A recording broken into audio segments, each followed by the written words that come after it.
Mapagpalang umaga po sa inyo lahat. A blessed morning. Ayan, dapat parang kada Sunday dapat masaya tayo. Tingnan mo yung katabi mo. Bakit sasabihin, Pastor? Di ba, siguro aware kayo sa nangyayari ngayon. Dahil sa kabili-kabila na ang paglindol.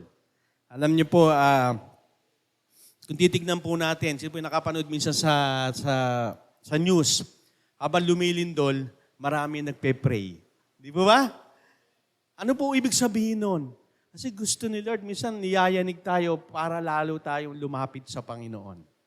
Ano? Kaya nga, pag nangyayari ito, lalo natin makita yung biyaya o awa ng Diyos para sa ating lahat. Ano? Lalo na po ang ating series ay matatagpuan po dito sa Colossus 1:6 na Christ is supreme. Ang sinasabi po dito, sapagkat sa pamamagitan niya at para sa Kanya, nilikha ang lahat ang nasa langit at nasa lupa. At nakikita pa rin ang di nakikita. Katulad ng mga espiritu naghahari at namamahala, mga espiritu namumuna at may kapangyarihan. Ang series po natin is all about in Book of Colossians, na kung saan ay pinakikita pa yung supremacy ng ating Panginoon, yung pagiging pinakamataas niya sa antas, dito sa buong katauhan, maging po sa langit at sa lupa. Sabi nga dito, sa hindi nakikita, maging sa langit o sa lupa, talagang yung kanyang supremacy ay makikita po. At saan po atin, pag binasa po natin yung Colossians, chapter 1 and 2, ay pinakikita po doon yung ano ba yung tamang pinaniniwalaan natin. The right believing ay nagre-resulta ng right living sa chapter 3 and 4. Kaya doon po makikita po natin sa sulat po ni Apostle Paul sa mga Kolosas, ipinakikita po ang kahalagahan ng isang mananampalataya kung ano ba yung pinaniniwalaan mo. And we'll turn to right living. Kasi nagpapakita po ito ng paglago, pagbabago sa ating buhay. Kaya po, isang mananampalataya, hindi po pwedeng hindi mo makita yung paglago o pagbabago ng buhay. Kasi yung tama po yung pinaniniwalaan po nyo. Natin lahat based on sa katotohanan o salita ng Diyos o sa pagiging Diyos sa atin na ating Panginoon Kristo na pagiging supreme o pinakamataas sa ating buhay. Kaya dapat ibigay natin na lahat sa buhay natin sa ating pinaniniwalaan. Kaya kung naniniwala ka na si Jesus ay supreme at yung pinaniniwalaan mo'y tama, dapat you give it all, lahat ibibigay mo. Tama? Dapat mangyari po yun. May halimbawa po dito si Carl Walendas. Kilala niyo po ba to? Siya po yung tumatawid sa cable wire. Sino po yung nakakita minsan nun? Pupunta sa kabila pero patawid sa kable. Sino nakapanood minsan nun? Si Carl Walenda, yun po yung kanyang ginagawa. Halimbawa na lang po sa naglagay siya ng talya sa Niagara Falls at sa kabilang side ng Canada. At sabi niya, naniniwala ba kayo na makakatawid ako dito? Sabi niya sa mga audience, sabi niya, yung iba, oo, naniniwala kami. Yung iba naman, hindi. Kaya ang ginawa ni Carl, tumawid siya, nakatawid siya. Hindi palakpakan ng tao. O, ito nung pangalawang challenge. Yung, alam niyo ba yung wheelbarrow? Yung sa construction, yung, ang tawag na, yung kartilya. Tama po ba? Yung isa lang gulong, pag nilagyan mo, itataas mo para gumulong. Alam niyo po ba yan, kartilya, yung wheelbarrow? Yung po yun. Ang ginawang challenge niya, tatawid siya na may wheelbarrow. May gulong, at nakatawid siya. At palakpakan ng tao. Siyempre, ganoon. Ito yung third challenge niya. Ang third challenge niya, may taong uupo doon sa wheelbarrow. Doon sa kartilya, may uupo doon sa tatawid. Sabi niya, naniniwala ba kayo na makaya kong makatawid na may tao doon sa may wheelbarrow? Iba, hindi nyo kaya. Iba naman, may nagtaas. Naniniwala ako. Naniniwala ko. Hindi sabi niya, sige, kung naniniwala ka, sino yung nagtaas na naniniwala? Nagtaas ng kamay. Halimbawa, si Tatay Rosa nagtaas ng kamay. Naniniwala ako. O sige, ikaw yung maupo doon sa wheelbarrow. Sa kartilya. Hindi na ako naniniwala. Ganyan po, kung alam mong tama yung pinaniniwalaat mo at may tiwala ka. Di ba? Go lang. Pero pagdating sa ganyan ang problema, pag yung pinaniniwalaan natin at nalagay na tayo sa sitwasyon na alanganin na yung buhay mo, nag-aalala ka na, yung pinaniniwalaan mo, hindi na. wala na yung tiwala mo. Pastor, buhay na itong pinag-uusapan dito. Tama po ba? Pag tayo nagkaroon ng pagsubok, yung pinaniniwalaan natin nawawala. Yung ating sinasabing right believing, nawawala pag napuno tayo ng problema. Pag napuno na tayo ng alalahanin, hindi na tayo may problema. Yung right living mo, nagiging, wala na yung right living na lang. Kasi bakit? Yung right believing mo, nawawala na. Kaya yung right living mo, wala na rin. Kaya mahalaga, yung ating pinaniniwalaan na isang Diyos na makapangyarihan, pinakamataas sa lahat, dapat bigay mo lahat. Kahit yung panahon na ikaw ay parang punong-puno ng problema, punong-puno pa rin ng alalahanin, pero pinaniniwalaan mo pa rin na ikay makakaligtas dun sa sitwasyon na yon. Po ba? Yun yung right believing. Kasi pinaniniwalaan mo yung tao na yun na kung saan na maglalagay sa iyo sa tamang kalalagayan. Kahit anuman mangyaring peligro sa buhay mo, okay lang. Bakit?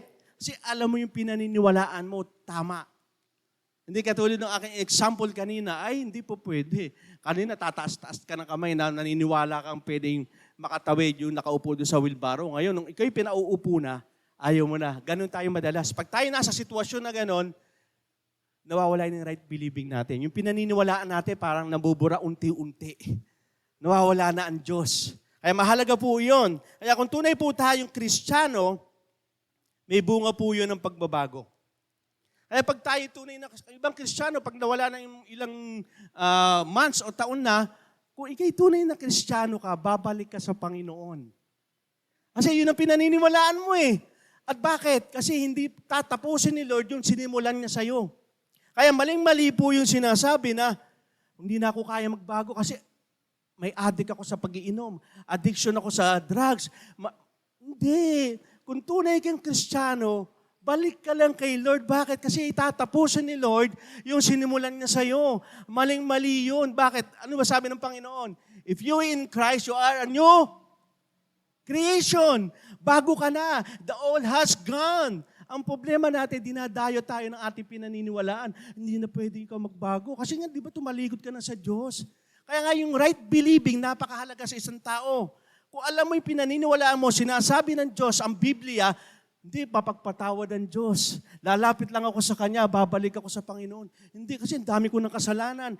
Addicted na ako, ang dami kong ginagawang masama. No, kapag ikay tunay na nakakakilala sa Panginoon, babalik ka sa Diyos. Bakit? Yung pinaniniwalaan mo, yun ang mas maangat kaysa doon sa sitwasyon mo ngayon. Amen? Kasi yun ang panggugulo ng kaaway, hindi nyo napapansin. Hindi ako karapat-dapat kay Lord. Kasi nga, kaya nga lumalapit ka kay Lord eh. Kasi siya yung pinaka-supreme. Pag mamataas po yung ginagawa natin. Ayaw na ko na, dahil ang dami ko na nagawang palso kay Lord, ang dami ko na mga kalokohan. No. Pag Christ is supreme sa buhay mo, dapat, alin? Siya yung may pinakamataas at mayroon tayong pag-asa. Naniniwala kayo may pag-asa kayo sa Panginoon? Amen.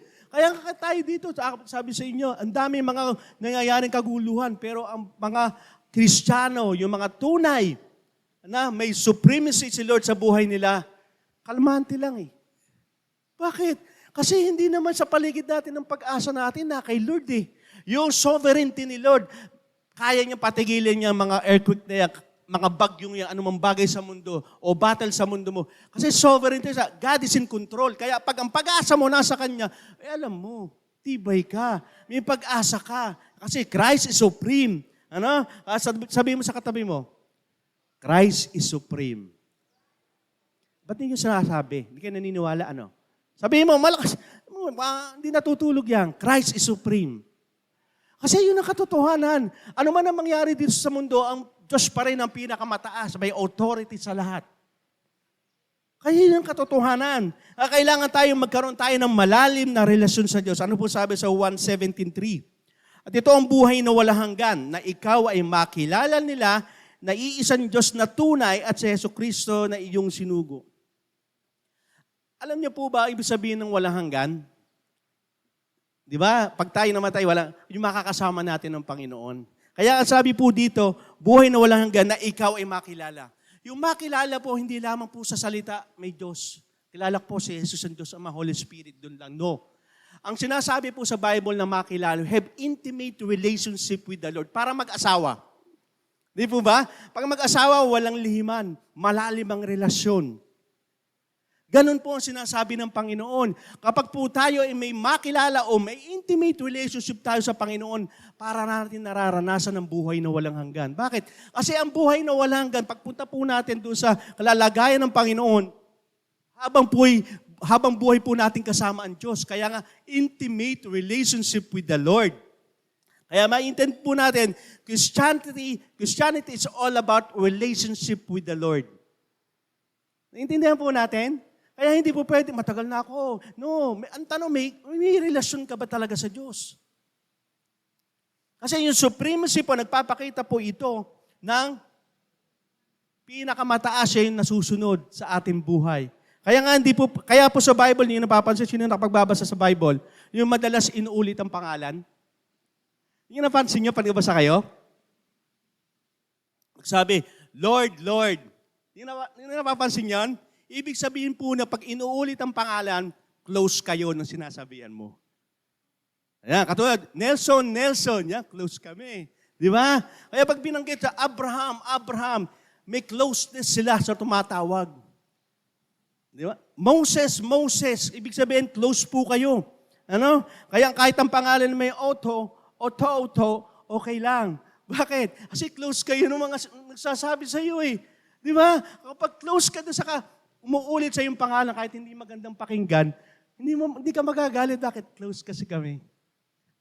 Kaya ibig sabihin, yung closeness, yung relationship natin sa Panginoon, dapat po alam natin yung heart ng Diyos Ama. Bakit po mahalaga po yung heart ng Diyos Ama? Alam po natin. Kaya ganoon, kasi bakit? Nagpapakita po ito ng closeness natin sa ating Panginoong Hesukristo. Kaya paano natin malalaman ang heart ng Father? Ano po sabi sa John 1:5-23? Upang parangalan ng lahat ng anak na gaya rin ng kanilang pagpaparangal sa Ama. Ang di nagpaparangal sa anak ay hindi nagpaparangal sa Ama na sa kanya'y nagsugo. Ibig sabihin, kapag nalalaman mo yung heart ni Jesus, ng kanyang anak, alam mo yung heart ng Father. Kaya pag pinarangalan mo ang ating Panginoong Jesucristo, pinararangalan mo ang ating Diyos Ama. Kasi iisa-isa na nagpaparangalan sila. Kaya pag hindi mo sinusunod, yung believing mo na hindi mo inaano si Jesus, ang Diyos Ama, ganun din ang ginagawa mo. Kaya pag nakita mo yung heart ng Father, alam mo yung heart ng kanyang anak. Iisa sila. Kaya doon natin makikita na yung paggalang natin sa anak ay paggalang natin sa Diyos Ama.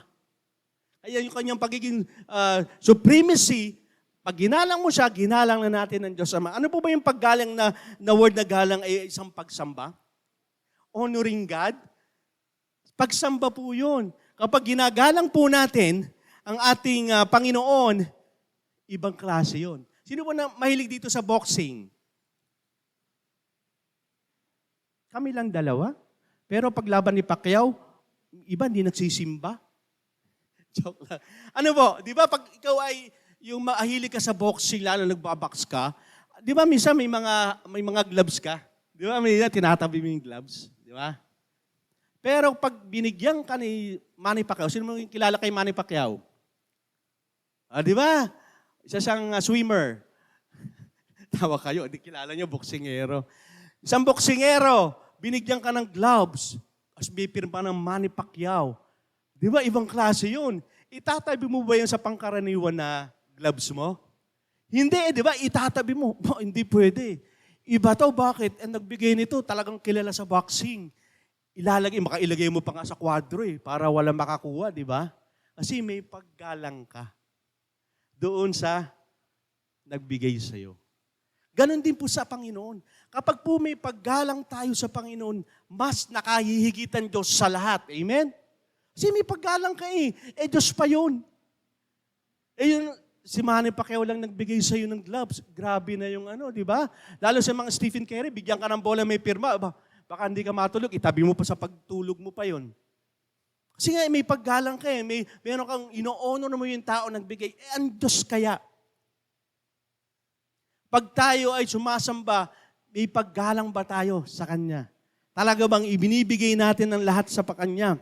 Ano? Kasi honoring Jesus means worshiping Him. Kaya kung ano yung sinasamba mo sa Book of Psalm, 115 yata, okay. Kung ano yung sinasamba mo, magiging katulad ka niya. Hindi niyo ba napapansin yun? Sino dito ang sumasamba sa mga K-pop? Di ba? Dati, hindi ka, ang iniinom mo lang, hindi ka, ngayon, iniinom mo na, pang-inom ng Korean eh. Ang gupit mo, dati, mga pang-kimpi lang, ngayon, pang-Korean na rin. Ang style mo dati ng pananamit, pang-Pinoy, ngayon, pang-Korean na rin. As pagbabati ka, anyo, gano'n na rin nasabi mo. Di na hello. Hindi napapansin, nagagaya mo na.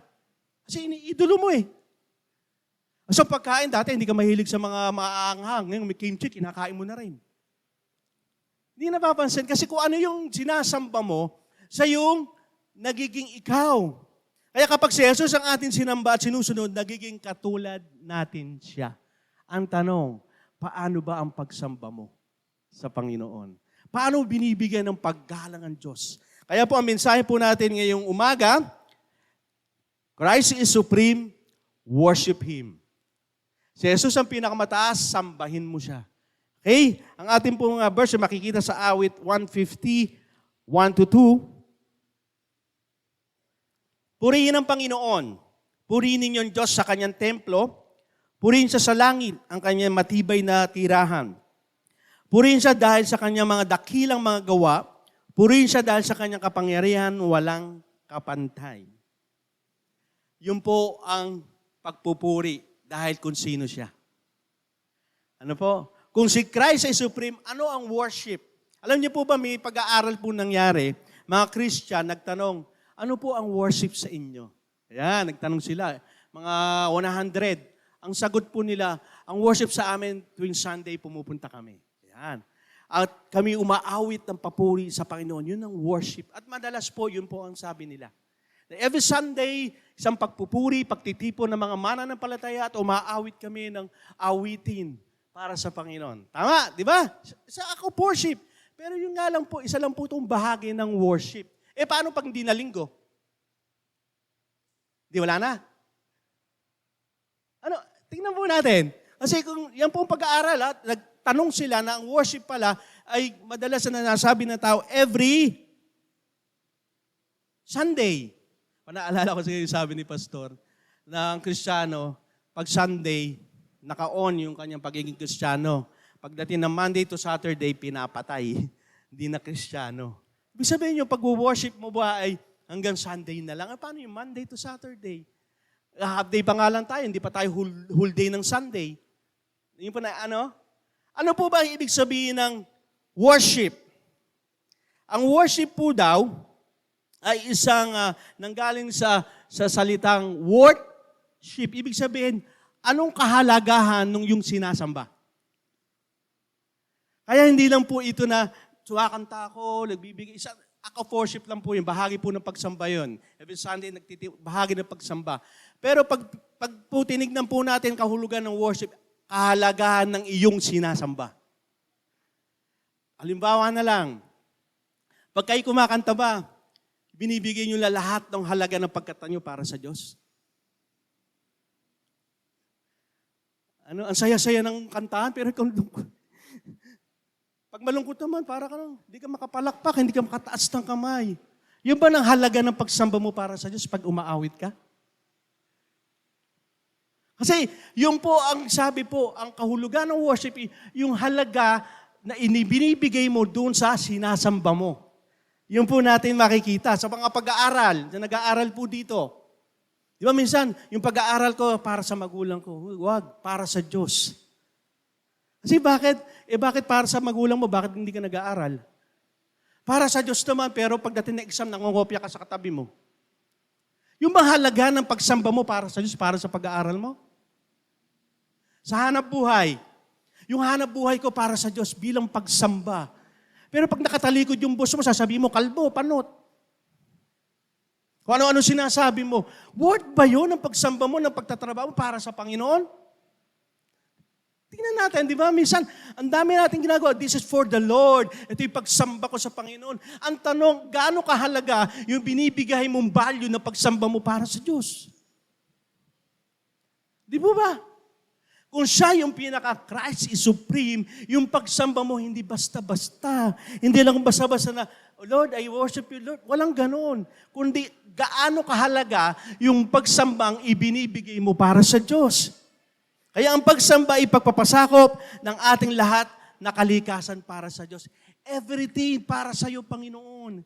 Hindi lang 50%, hindi lang 90%, 100% para sa iyo. Kaya yung supremacy nga ni Lord nandun eh.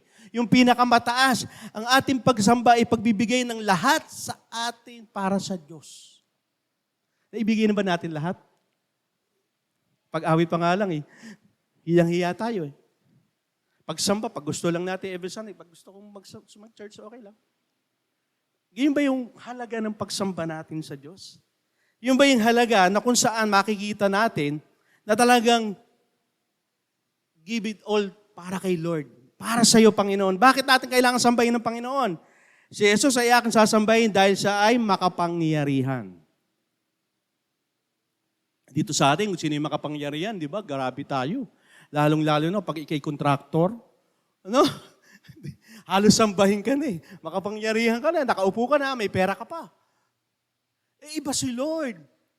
Kung siya yung supremacy, sasambahin mo siya dahil makapangyarihan siya sa lahat. Magsabi na kayo ng tao, walang uubra sa Kanya. Ano ba po sabi dito sa Colossus 1:15? Siya ang larawan ng Diyos na hindi nakikita, ang panganay sa lahat ng mga nilalang. Sa yung pinakapanganay, hindi pa nililikha ang buong mundo, kasama na siya ng Diyos Ama ng banal na Espiritu. Sino ba ang Diyos Ama? Siya yung makapangyarihan sa lahat. Siya yung Diyos ng mga Diyos, ang hari ng mga hari. Kaya sinasamba mo, kaya kanina, di ba, kung pinaparangalan mo ang Diyos Anak, ang Jesus, pinarangalan mo ang Diyos Ama, iisa sila. May trine unity sila, ang banal na Espiritu, ang Diyos Ama, at ang si Jesus. Kaya pag makapangyarihan ng Diyos Ama, makapangyarihan si Jesus. Kaya makikita po natin, siya yung larawan ng Diyos Ama nang hindi nakikita. Sino nakakita na sa ating Diyos Ama? Wala pa, di ba? Pero si Jesus, may nakita po kasi nagkatawan tao siya. Kaya kung gusto mo makita ang pag-ibig ng Diyos Ama, tignan mo si Jesus. Kaya nakakita niyo yung kahalagahan ng ating pinaniniwalaan, si Jesus. Kasi doon natin makikita na talaga tayo ay sumasamba sa makapangyarihan Diyos. Kaya nagsabi ng Diyos na huwag kang gagawa ng mga idols eh. Ano po sabi dito sa Exodus 20 verse 4? Huwag kang gagawa para sa iyong sarili na inukit ng larawan o anumang kawangis ng anumang nasa langit o sa itaas o nang nasa lupa sa ibaba o nang nasa tubig sa ilalim ng lupa. Kaya nga ayaw nga ni Lord din na gumawa kasi kung gumawa ka ng imahe, yari sa bato, yari sa ginto, insulto kay Lord yan. Bakit? Ganyan lang ba kahalaga ang aking pagiging Diyos? Sabihin mo na 1 milyon yung rebulto na yan. Yun lang ba halaga ng Diyos para sa'yo? 1 milyon lang? Kung siya yung makapangyarihan sa lahat, ayaw nga niyang bakit yan lang ba yung halaga ko para sambahin niyo? Insulto sa kanya yun. Kasi nga makapangyarihan siya, kaya ayaw na ayaw gagawa siya ng mga taong sumasamba sa kanya na anumang imahe na pumapalit sa pwesto niya ng pagiging Diyos. At marami sa atin, hindi lang namang rebulto. Ang nagiging Diyos-Diyosan natin, mismo yung sarili natin, Diyos-Diyosan natin. Yung napapansin yon? Kaya ayaw ng Panginoon yun. Pero si Jesus, the exact representation of God, the Father, siya yung pinaka-eksakto, perfecto na imahe ng Diyos Ama. Ano po sabi sa 1:18? Walang sino man nakakita kailaman sa Diyos Ama. Ang Diyos na tanging anak na nasa kandungan ng Ama ang nagpakilala sa Kanya. Kaya yung ating pinaniniwalaan na si Jesus ang supreme, pinakikita natin, nakilala natin ang Diyos Ama. Sa yung representation, kumbaga ipinakilala ng Diyos. Ako, halimbawa ako yung Diyos Ama. Inilabas ko yung si Jesus sa sarili ko. Binout out ko palabas. Kaya nanggaling sa Diyos Ama. Ipinakilala. Ibig sabihin ko, anuman ang katangian ng Diyos Ama, katangian ng Kanyang anak. Kaya dapat naintindihan po natin na yung paglabas ng ating Panginoon ay pagpapakita na nakikita mo na ang Diyos Ama. Kasi nangyari po yan sa aklat po, sa alagad po, si Felipe, sa 1:49. Sabi nga po dito, Sinabi sa kanya ni Jesus, mahabang panahon nang ako'y kasama ninyo at hindi mo ako nakikilala, Felipe. Kasi tinatanong ni Felipe, ilabas nyo sa amin ang God the Father, ang Diyos Ama. Sabi nga dito, nakikita sa akin ay nakikita sa Ama. Paano mong nasabing ipakita mo sa amin ang Ama? Obviously, hindi naman sinasabi dito physically ni Jesus, yung Diyos Ama. Kundi sinasabi ni Jesus, ano yung katangian ng Diyos Ama, katangian ko nasa sa akin. Kaya kapag ako'y nakita mo yung katangian ko, nakita mo yung katangian ng Diyos Ama. Kaya yung pagsamba natin sa ating Panginoong Hesukristo dahil makapangyarihan siya, dahil siya ay representation ng Diyos Ama. Kung anong kapangyarihan ng ating Diyos Ama, ganun din ang ating Panginoong Hesukristo. Kaya natin siya sinasamba. Kaya ang lahat ng katangian ng Diyos, meron siya. Kaya ang katangian ni Jesus ay meron din ng Holy Spirit. Yung tatlong persona, hindi magkakahiwalay yan. Kasi sa panahon ngayon, maraming sasabi, hindi daw totoo ang Holy Spirit. Panahon lang yan, yung panahon sa Bible lang yan. Pero naniniwala ba kayo na wala na ang Holy Spirit? Parang tahimik kayo. Masyado kayong seryoso. Naniniwala po ba kayo na ang Holy Spirit meron pa hanggang ngayon? Amen. Tingnan mo yung katabi mo. Hindi binago yan sa pamamagitan ng kanilang sarili, kundi sa Holy Spirit. Amen? Walang sino man makapagbabago maliban lang siya ay kinasihan ng banal na Espiritu. Kasi mabigla kayo pag lumabas si Jesus sa harapan nyo. Patay na ba ako? Hindi naman gano'n. Kaya Holy Spirit ang ginagamit sa atin. At bago nga namatay si Christ, sabi niya, ang banal na Espiritu ang iniiwan ko sa inyo. Kaya hindi nyo napapansin pag tayo namatay? Hindi na yung sarili mo nakikita kundi yung banal na dugo at banal na Espiritu kung nasa iyo. Kaya hindi na tayo makikita kung ano yung ginawa mo, no. Kundi si Jesus at banal na Espiritu, ay, ligtas ka. Bakit? Nakakita ko si Jesus at Holy Spirit sa'yo. Hindi na tinitignan yung sa'yo. Ano? Kaya dapat maintindihan po natin yon. Kaya nga sabi dito sa Hebreo 1:3a, sa anak nakikita ang kaluwalhatian ng Diyos at kung ano ang Diyos, ganon din siya. Yung kaluwalhatian ng Diyos ni Jesus, nakikita mo ng kaluwalhatian ng ating Diyos Ama. Kaya kung tama yung pinaniniwalaan mo sa Jesus, nasa tama kang pinaniniwalaan. Kaya dapat natin sambahin ng Panginoon. Si Jesus dahil may kaluwalhatian. At dahil sa pamamagitan ng kapangyarihan doon, makapangyarihan si Jesus dahil siya ang lumikha ng lahat. Ibig sa inyo, iisa sila. Kaya ito, basahin natin sa Colossians 1:16. Sapagkat sa pamamagitan niya at para sa kanya nilikha ang lahat ng nasa langit at nasa lupa. Ang nakikita, pati rin ang di nakikita, katulad ng mga espiritu nagahari at namamahala, mga espiritong namumuno at may kapangyarihan. Sa pamamagitan, sino niya? Si Jesus. Ibig sabihin, yung kapangyarihan na lumikha. Kasi kung babasahin po Exodus, likhain natin ang mundo. Natin, ibig sabihin, plural, marami. Tama? Magkakasama po yan. From the beginning, na siya yung panganay, siya nga ay si Jesus. Ang banal na Espiritu, si Jesucristo at ang Diyos Ama. Nandun sila nung nilikha nila. Ang mundo, ang sangkatauhan. Okay? Alam niyo po ba, kaya marami magulo ang buhay ng tao? Ang mundo kasi sinasamba nila. Kung alam mo makapangyarihan Diyos ang lumikha ng lahat, maging ang buhay mo, dapat alam mo ang layunin ng buhay mo. Tama? Kaya maraming tao ang magulo ang buhay kasi pinipilit pa rin nilang sambahin ang mundo na nilikha lang ng Diyos. Pero ang lahat ng sumasamba kay Jesus, ang lahat ng sumasamba sa Diyos, kahit kailan, sabi ko sa inyo, hindi magiging magulo ang buhay. Pastor, makakaranas kami ng pastor? Oo. Bakit? Yan ang sabi ko sa inyo, ang right believing. Wala pong sinabi sa Bible na kapag ikay naging Kristiyano, wala ka ng problema, wala ka ng sakit, hindi na magulo. No! Makakaranas ka pa rin because we are in the world who is imperfect, na full of sin, kaya hindi po tayo, huwag ka nang maghanap ng magiging maganda. Bakit? Tatalakayin po natin next week yan. Kasi ang mundo po kasi, hindi pabuti. Bakit? Dahil sa kasalanan, pasira po ang mundo. Kaya magkakaroon nga tayo ng bagong Jerusalem, bagong mundo Because of sin, nasira ang mundo. Kaya pag nagkaroon tayo ng tamang paniniwala, may pagsubok ka. Bakit? Bakit? Sinabi nga ng Panginoon yung pagsubok na yan, ibinibigay ko sa inyo, pero kaya nyo yan, hindi pwede, hindi nyo kaya. At maganda pa, kasama nyo ako sa laban na yan, dahil ang laban na yan, laban ko, hindi nyo laban. Kaya naiintindihan po natin kung tama yung paniniwalaan natin. May dumating mang pagsubok, may dumating mang mga trahedya. Bakit? Kasi alam ko, yung pinaniniwalaan ko, tama at magre-resulta ng tama ang pamamuhay ko. Amen. Yung pagsamba mo, hindi maiiba. Bakit? Kasi nga tama yung pinaniniwalaan mo. At lalong-lalo na alam mo na siya ang lumikha, ibig sabihin, nabubuhay ka sa taong lumikha at may kapangyarihan. Kaya maraming tao pa rin, even na Christian, bakit magulo pa rin ang buhay? Kasi pinipilit nilang mabuhay para sa sarili nila, para sa mundo, para makakop sila sa mundo. Ano nangyayari? Hindi sila kontento. Magulo pa rin. Hanap pa rin sila ng hanap na makapagpapasaya.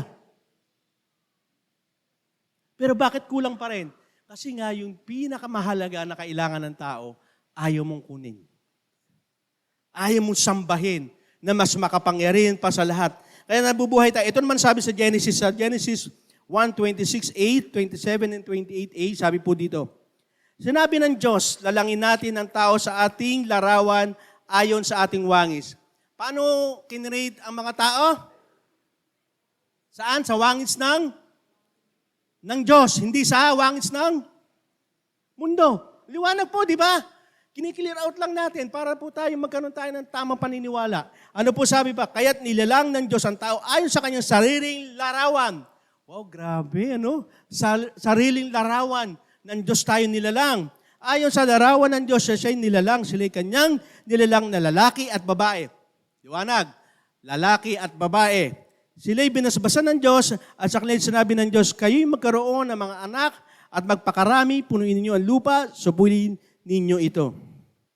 Kasama si Jesus sa paglikha. Sabi nga po kanina, likhain natin, sabi dito. Sinasabi po dito, lalangin natin, ayon sa kasama natin ng Panginoon. Si Jesus kaya makapangyarihan siya may lalang. Lilikha ang tao sa wangis ng Diyos. Ano ang utos? Nabasa po natin. Ano utos? Punuin ninyo ang lupa. Ibig sabihin, punuin nyo sa Matthew 28:19, make disciples of all nations, baptize them in the name of the Father, the Son, of the Holy Spirit. Ano ibinabalik? Ang wangis ng Diyos. Kasi nga, nagkasala si Eva at Adan, yung wangis ng Diyos na wala. Naintindihan na po natin, malinaw na? Na yung wangis ng Diyos na wala because of sin. Kaya ibinabalik ito ng Diyos sa pamamagitan ng ating Panginoon Kristo. Kaya pasok yung Matthew 28:19, paano natin mapupuno ulit yung wangis ng Diyos, ibalik ulit? Because of Matthew 28:19, the Great Commission. Make disciple of all nations. Oh. At maganda sa huli, huwag kayong mag-alala matakot dahil kasama niyo ako hanggang sa huli mundo. Kaya ano maganda sa Panginoon? Na yung kanyang makapangyarihan, nagbigay sa atin upang ibalik yung wangis niya para sa lahat. Ba tayo matutuwa nun? Hindi mo siya sasambahin? Na dating ang wangis mo dahil sa kasalanan, nawala yung wangis ng Diyos sa'yo? Kaya pa dapat maintindihan po natin na yung kapangyarihan na ito nagpabalik sa wangis ng Diyos at ang kapangyarihan ni Jesus na dahil lahat ay nananatili sa kayusan.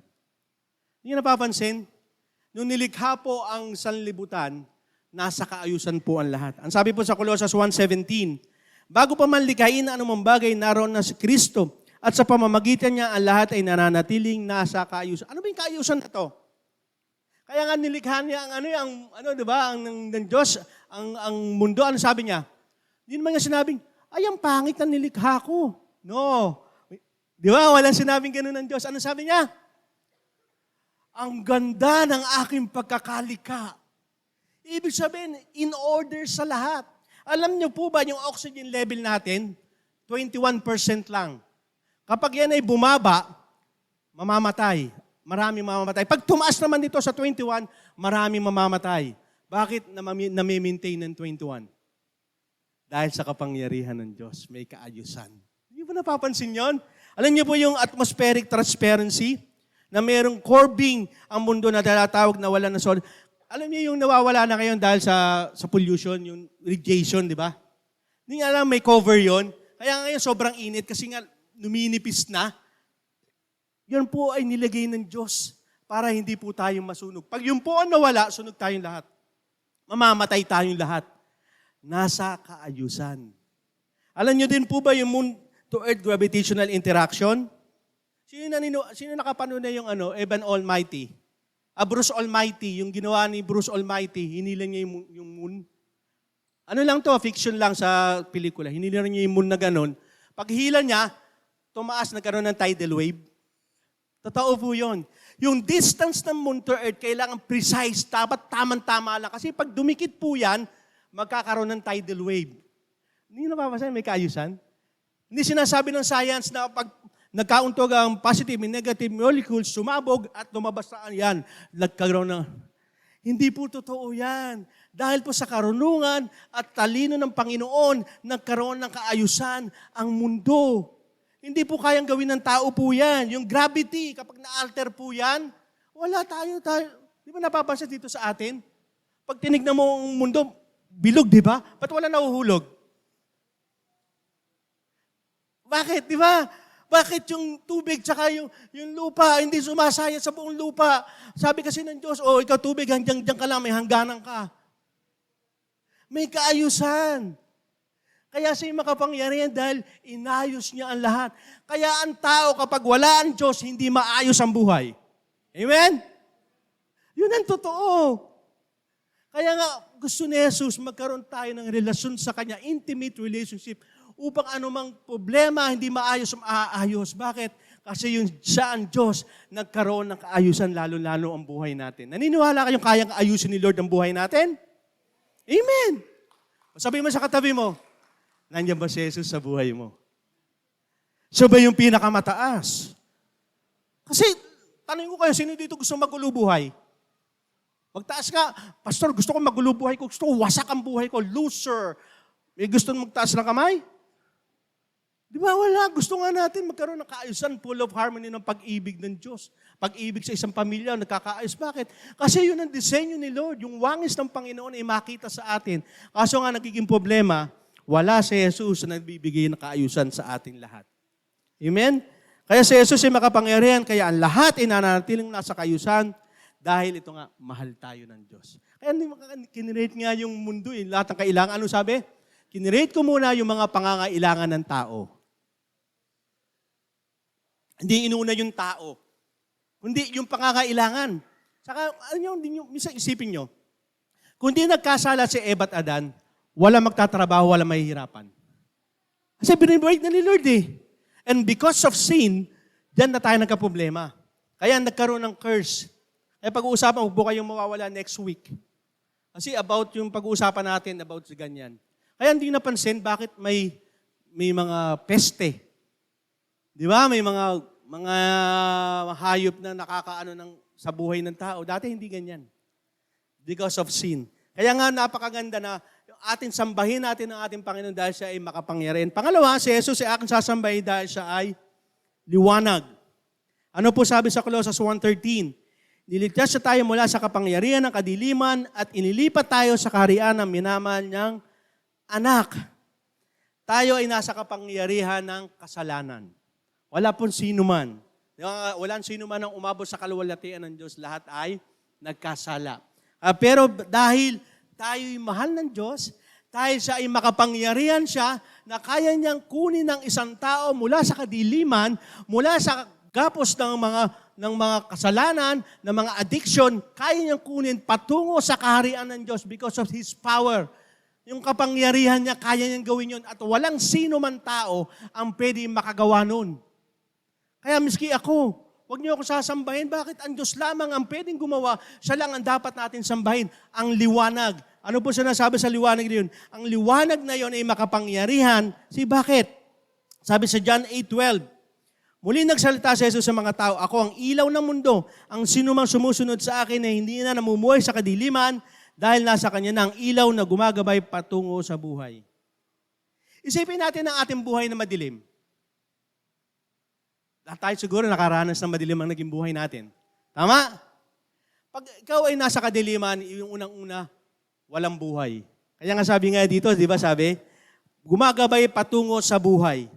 Pastor, buhay naman ako. Tingnan mo yung sarili mo, tingnan mo yung buhay mo, walang kabuhay-buhay. Yun ang katotohanan. Para tayong walking dead.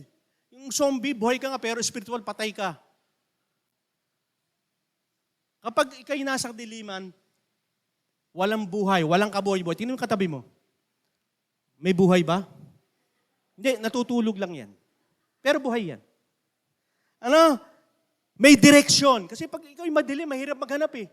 Di ba? Minsan, pag ikaw naglalakad sa madilim, ang hirap ng direksyon. Kung maliwa ka, hindi mo alam kung saan kakaliwa kasi mauuntog ka eh. Kapag ang buhay mo, puno ng kadiliman, puno ng kasamaan, walang direksyon. Kaya, ano ka lang sa flow ng mundo, dito ka liparin ng hangin, liparin ka ng alon, diyan ka na lang. Kasi walang direksyon, kasi madilim ang buhay mo eh. Ano? Hindi mo alam na nakapagpaparumi ka na, mayroon ka ng marumi sa buhay mo na itatago yan dahil nasa dilim ka. Sino po dito nagsalamin na madilim? Sa salamin ka tapos ang dilim. Sino po nagsalamin na ganon? Parang engot, ano? Parang makikita yung sarili mo kung di mo makita yung... Kaya nga may liwanag eh. Hindi nyo napapansin upang makita natin yung... ayos ang buhok ko ngayon. Ay, may mancha. Di ba ganon? Kaya nga maliwanag, yan din ng Panginoon. Yung liwanag na yan, nagpapakita ano maganda sa Panginoon eh. Ano? Yung liwanag na yan, hindi para i-condemn ka. Para, ay, sama-sama mo. No. Para ipakita yung tatanggalin mo kasi mahal ka ng Diyos.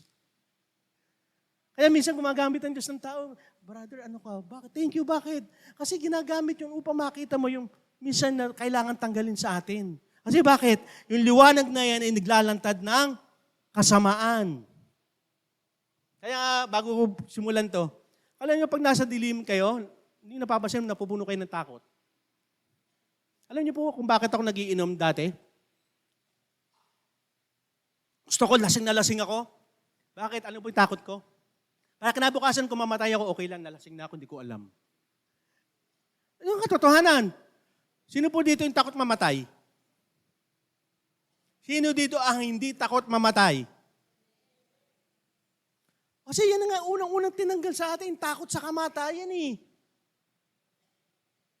Di ba? Kaya ayaw natin mamatay kasi hindi ko alam kung saan ako pupunta. Hanggang ngayon, hindi mo pa rin alam. Kaya nga dapat alam natin yung ating pinaniniwalaan, tama ba? Kasi tinungan na tayo saan? Sa kadiliman, patungo sa kaliwanagan, sa kaharian niya eh. Hindi ka na mamamatay, physically mamamatay ka, pero yung kaluluwa kasama ng Panginoon at hindi ka na parurusahan. Kasi yan ang deceive din sa kakaaway. Naniniwala ka ba? Ikaw'y mapupunta sa langit. Yung ganyan. Ang dami mong ginagawang kasamaan. Ang dami mo pa rin ngayon kapalpakan sa buhay. Hindi. Ano ba yung pinaniniwalaan mo? Magpagpatawad ang Diyos, lalapit ako.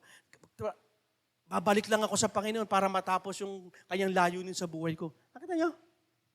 Kasi doon dapat ang pinaniniwalaan natin. Kasi yung liwanag na yan, sabi ko nga, nagbibigay yan upang malantad ng kasamaan. Ano sabi sa 1:3:19-20?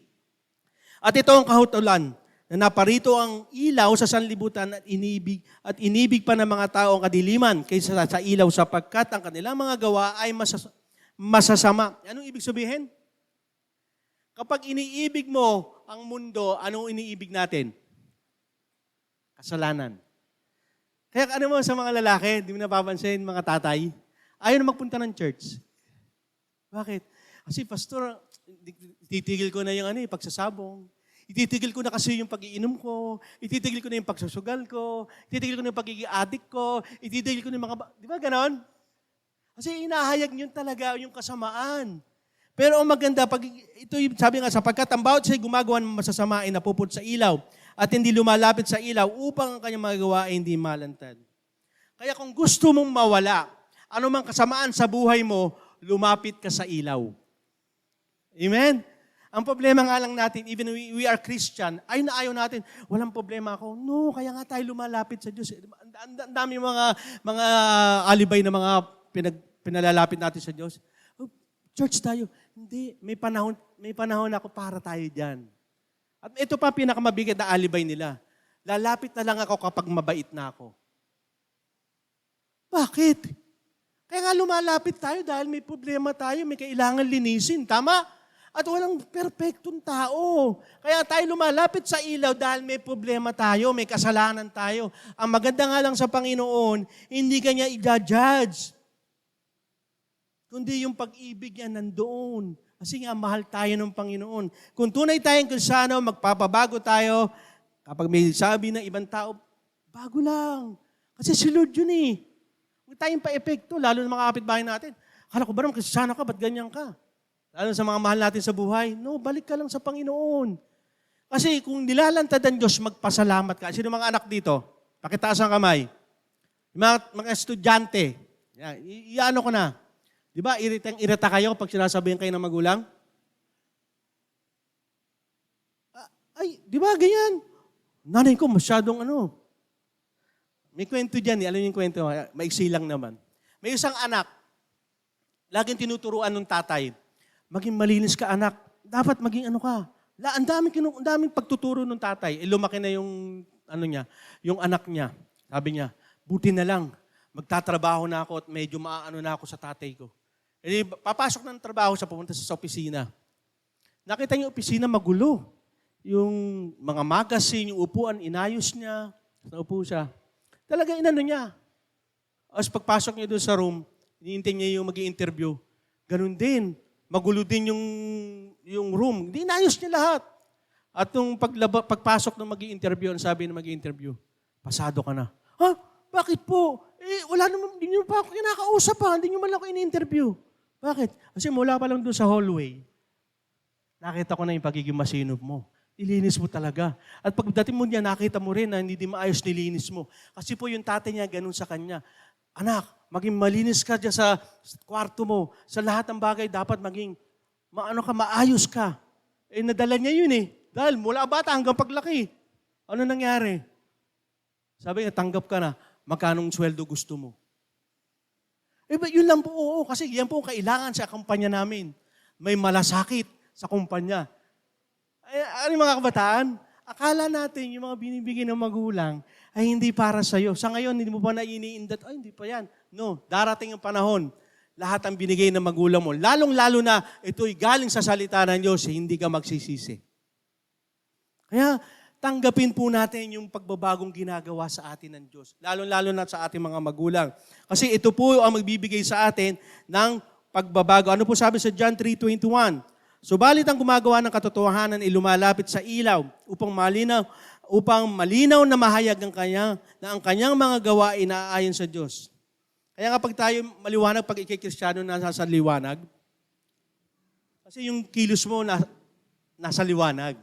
Kaya naaayon, minsan napapasin nyo, ay si brother, talaga nasa Diyos, nasa kanya, bago talaga ang buhay. Bakit? Yung ilaw kasi na isa sa buhay Yung gusto ng Diyos, nakikita sa Kanya. Kaya nakikita na talaga may ilaw sa buhay ito. Alam na talaga na ang ilaw na yun ay nagbibigay liwanag sa Kanyang pagbabago. Hindi napapansin yun? Sa ating maliban na lang kung talagang yung ilaw na yun, iaandap-andap kaya hindi makita. Kasi hindi pwedeng hindi makikita yung mabubuting gawa ng Diyos sa ating lahat. At sabi nga dito, yung liwanag na yun ay hindi pwedeng magsama ang liwanag at dilim. Kaya sinasabi ko sa inyo, hindi natin maloloko ang Diyos. We claim to be Christian, and then, pagdating ng Sabado hanggang Lunes, tayo? Bakit hindi pwede magsama? Ang sabi po dito sa 2 Corinto 6:14, huwag kayong makisama sa mga hindi mananampalataya, sapagkat hindi maaaring magkaisa ang kabutihan kasamaan, gaya ng liwanag at dilim, hindi rin nila maaaring magsama. Kaya nga hindi po pwedeng Kristiyano ka every Sunday, sumasamba ka sa Panginoon, pagdating ng Monday to Saturday, iba yung sinasamba mo. Hindi pwedeng magkaroon ng doble karang Kristiyano. Kasi yun ang katotohanan. Kaya nga pag nakita sa yung ilaw, hindi po pwedeng kalahati madilim, kalahati mainit. Pwede ba yun? Kaya pag nakita ka minsan grabe, nagliliwanag ka. Alam niyo po ba, ang mga Kristiyano, mas dinaig pa si Moses? Nung si Moses ay nakipagharap sa Mount of Sinai, nagliwanag ang mukha niya dahil umarap siya sa napakaliwanag ng Diyos Ama. Hindi niya nakita, puro liwanag lang. Nung bumaba siya, kaya nung nawawala na unti-unti yung liwanag, nahihiya si Moses sa kanyang mga kasamaan kasi nawawala. Hindi niyo po ba alam na ang Kristiyano na ang buhay ang Diyos sa Kanya, si Jesus, ang liwanag na yan, mananatiling nakikita sa inyo? Hindi yan mawawala, maliban na lang kung talagang nagpapahiwalay ka sa Diyos. Kaya tingnan mo yung katabi mo, nagliliwanag ba? Hindi nagpa-facial yan. Naalala ko tuloy. Yung asawa ko nung matin kami nila pastor noon, G12. Sabi nung isang nanay, kasamaan din namin sa Makati. Sabi, Sister, ba't ganyan ang mukha mo nagliliwanag? Biniro ng asawa ko. Kasi po yung Bible, ginaganon ko po sa mukha ko. Sabi nung talaga no, totoo, gaganon kayo. Hindi po, binibiro ko lang po. Naniniwala, ipapahid yung Bible sa mukha. Hindi alam na, dahil sa salita ng Diyos. Amen? Magliliwanag ka dahil kasama mo ang liwanag si Jesus. Amen? Yun ang katotohanan. Kaya hindi natin madadaya ang Diyos. We love to be Christian and then, ba't ganito buhay ko? Kasi baka hindi nga yung ilaw ang dala mo eh. Baka dala mo nga yung solar. Pag walang araw, patay ang iyong ilaw.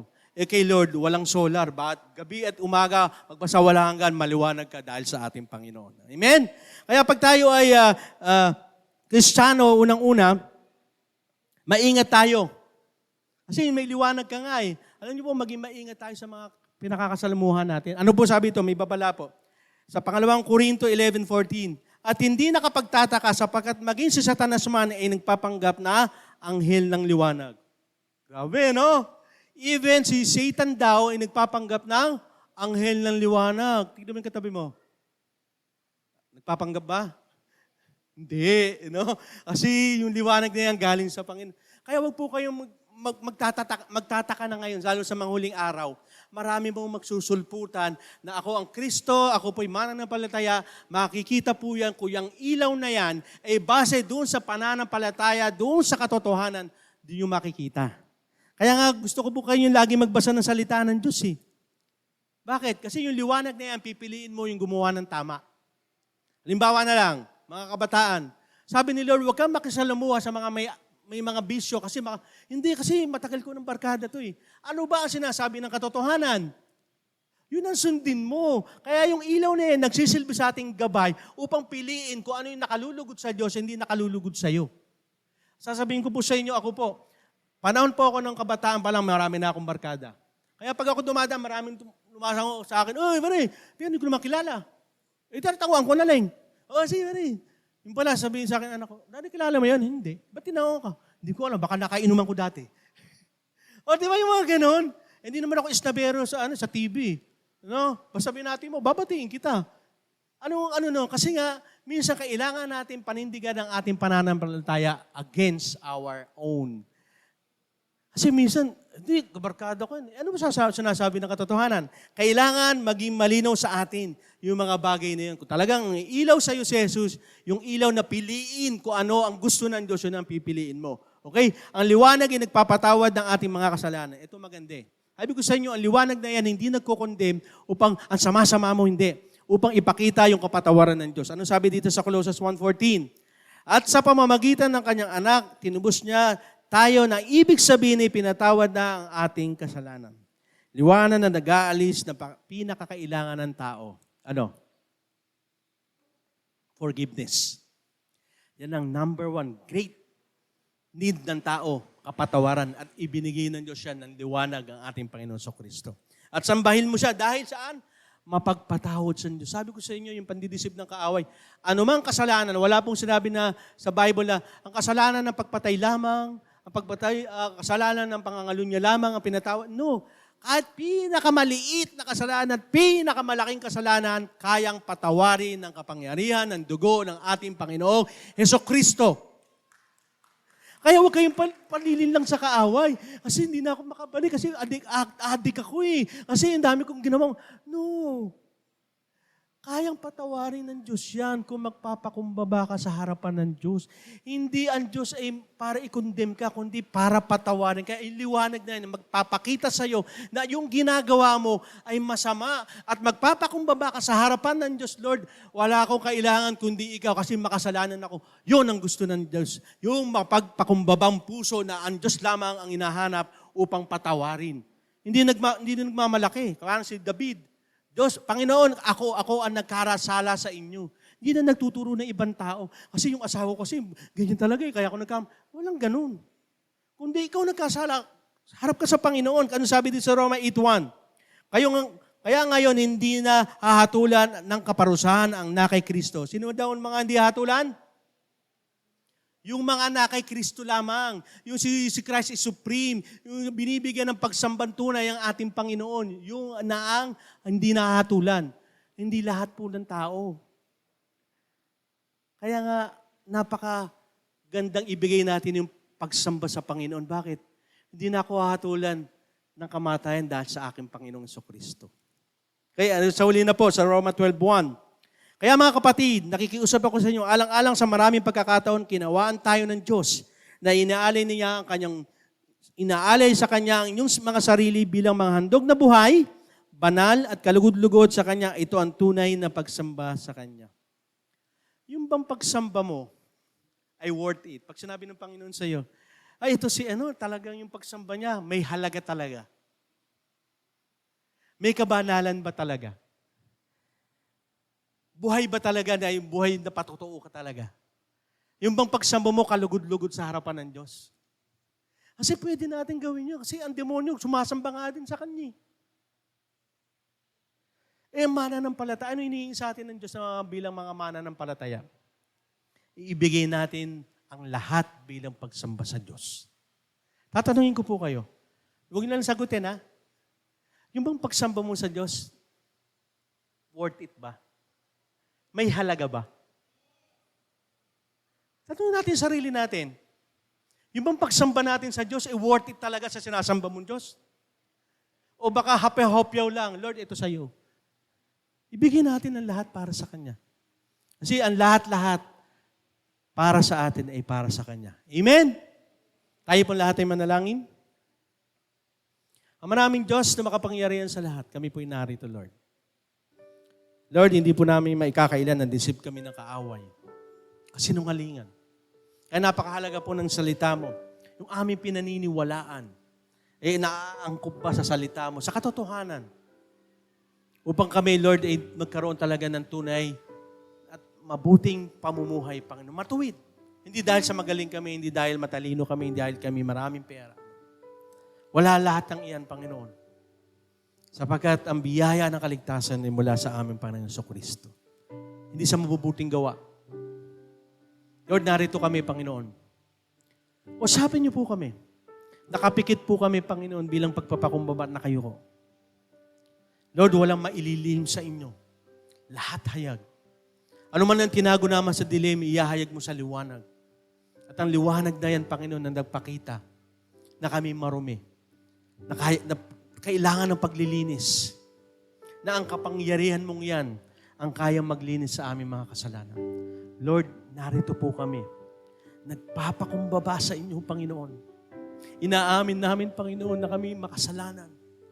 Inaamin namin, Panginoon, na hanggang ngayon nagkakamali pa rin kami. At hanggang ngayon, Panginoon, minsan madalas pa nasusunod ang aming mga kagustuhan kaysa sa gustuhan mo. Lord, sa pagkakataong ito, Panginoon, wala kaming kakayahan. Maliban na lamang kung kami tutulungan mo. Kaya narito kami, Lord, nagpapakumbaba. Lord, supilin niyo po, Panginoon, yung aming pagiging makasarili. Bigyan niyo po kami, Panginoon, yung authority mo nangunguna talaga. Yung pagsamba namin, hindi dahil masabi lang na linggo. Masabi lang na kami na tunay na sumasamba every Sunday. Lord, hindi. Yung halaga ng aming pagsamba sa iyo. Nung kayo tumitingin. Kaya nga sinasabi nyo nga po, Panginoon, mas gusto nyo ang pagsunod kaysa sa mga offering. Mas nalulugod kayo sa pagsunod. At sa oras na ito, Lord, susunod kami. Dahil makapangyarihan kayong Diyos. Sasambahin namin kayo dahil kayo ang Diyos ng liwanag. Nagbibigay ng tunay na buhay, ganap at kalugod-lugod. Lord, tulungan mo kami sa pamamagitan ng kapangyarihan ng banal na Espiritu at tulong ng iyong salita, ang katotohanan. Paniwalaan namin to. Maging kapalit man ito ng aming buhay. Maging kapalit ito ng sarili naming kasiyahan. Kung resulta naman nito, ay matuwid na pamumuhay. Kabila ng buhay na walang hanggan, doon na lang po kami, Panginoon. And Lord, salamat po sa salita mo. Salamat po sa inyong mabubuti salita para sa amin, yung encouragement mo. Tunay na nagpahayag na mahal nyo kami. We thank you so much, Lord. Ito po ang aming dalangin sa pangalan ni Jesus. Amen.